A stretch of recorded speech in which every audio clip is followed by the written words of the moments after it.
विदेश मंत्री Marco Rubio ने साफ साफ बात की। उन्होंने कहा कि ईरान पर अभी सबसे बड़े हमले होना तो बाकी है। The hardest hits are yet to come from the U.S. military. The next phase will be even more punishing on Iran than it is right now. Someone was screaming, how long will it take? I don't know how long it'll take. We have objectives. We will do this as long as it takes to achieve those objectives. And तो अजीत जी, दो बातें America कर रहा है। एक ambiguity बना के चल रहा है कि जंग कितनी लंबी चलेगी, अभी तो बड़े हमले होने बाकी हैं, अभी तो हम शुरू ही हुए हैं। और सेना भेजने के सवाल पर भी एक संशय खड़ा कर रखा है कि भाई ऐसा नहीं कि हम इराक की तरह सेना नहीं भेज सकते। देखिए, इसमें दो तीन बातें हम कहना चाहेंगे सौरभ जी। एक तो पहले एक कहावत जो हो सकता है किसी ने पहले कही हो, 4 दिन से हम लोग ये इस पर चर्चा हो रही है। तो एक कहावत है कि चुनाव से पहले, युद्ध के दौरान और शिकार के बाद सबसे ज्यादा झूठ बोले जाते हैं। तो इस समय युद्ध चल रहा है और चारों तरफ से झूठ की बौछार हो रही है। उस तरह से अब कितने तरह के झूठ हैं। अभी आप देखिए, पीट हेगसेथ ने कहा कि हमने युद्ध शुरू नहीं किया, तो किसने शुरू किया?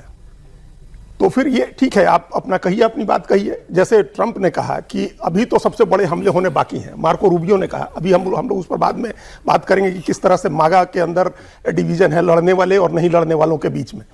तो वो कैसे आप, और उसी समय एक रिपोर्ट आई, आप 2 रिपोर्ट आपको बताना चाहते हैं सौरभ जी, कि पेंटागन की एक कमेटी और कांग्रेसनल कमेटी के सामने पेंटागन के लोग जब गए, और तो उन्होंने कहा कि हमारे पास कोई ऐसा इंटेलिजेंस इनपुट नहीं था, कोई ऐसी सूचना नहीं थी जिससे पता चले कि ईरान हमला करने वाला था। तो ये आपने पेंटागन में कहा। दूसरी बात पेंटागन में जो चर्चा है वो ये है कि हमारे गोला बारूद, हमारे मिसाइल्स तो जितनी तेजी से खत्म हो रहे हैं, बनेंगे कैसे इतनी जल्दी? और इसके ठीक उलट ट्रंप का ट्वीट आ जाया है। वही कह रहे हैं कि हम बड़े हमले अभी करेंगे। नहीं, ना, ये जो आप कह रहे हैं ना, आप सही कह रहे हैं। ये रिपोर्ट है कि पेंटागन में चिंता हो रही है कि भाई हमारे रिसोर्सेज, मिसाइलें वगैरह सब, आयुध खत्म हो जाएगा। ट्रंप ने आज ही पोस्ट किया है कि मैंने सेना को और अपने डिफेंस को इतना मजबूत बना दिया अपने पिछले कार्यकाल में कि मैं अनिश्चित काल तक लड़ सकता हूं। हाँ, देखिए, ये वो कह रहे हैं, ये पोजीशनिंग है। ये भी वही कहा ना कि युद्ध का समय चल रहा है। सच बोलते हैं। उन्होंने पिछली बार बोला था कि भाई वो ईरान का सारा न्यूक्लियर जो है वो खत्म कर दिया है, और अब उसके लिए वो युद्ध कर रहे हैं। हाँ, आपने पहले कहा था कि ऑब्लिटरेट कर दिया। ऑब्लिटरेट उनके सब थे, नामो निशान मिटा दिया। और वो 8 महीने, 1 मिनट हम अपनी बात पूरी करना सौरभ जी। वो बात जो आपने पूछी वो तो रही गई बात। तो उन्होंने कहा कि ये अब डैन केन की बात आ रही है, चीफ ऑफ स्टाफ की। वो कह रहे हैं कि हमारे पास गोला बारूद खत्म हो जाएगा, और उनकी चिंता इसलिए है कि अगर नॉर्थ कोरिया और चाइना ने कहीं दूसरी जगह कुछ शुरू किया और अमेरिका को इंटरवेन करना पड़ा तो किस चीज से लड़ेंगे? तो ये एक चिंता है।